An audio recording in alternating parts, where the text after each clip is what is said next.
zəhmət olmayanda xeyr.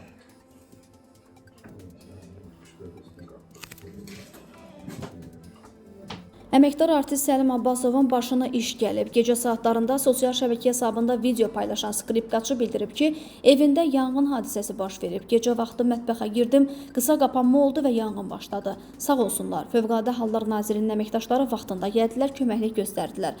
Gecə vaxtı saat 3-dür, özlərini çatdırdılar. Yaxşı ki, yatmamışdım. Yatsaydım, ev alışıb yanacaqdı. Təşəkkür edirəm, çox sağ olsunlar ki, vaxtdan özlərini çatdırdılar. Çox sağ olun, qardaşlar. Mətbəxə girdim. Hamıdan azaq olsun. Gördüm birdən-birə qapanma oldu, yağın başladı. Sağ olsunlar Fövqəladə Hallar Nazirliyinin əməkdaşları vaxtında gəldilər.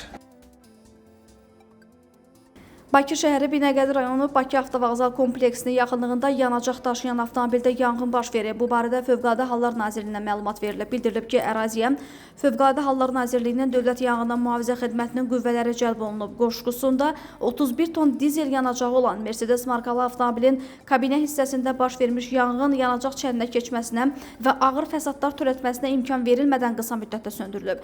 Yanğın nəticəsində avtomobilin kabinə hissəsi yanıb, xəsarət alan olmayıb. Avtomobilin qoşqusunda olan yanacaqla dolu yanacaq çəni yanğından mühafizə olunub.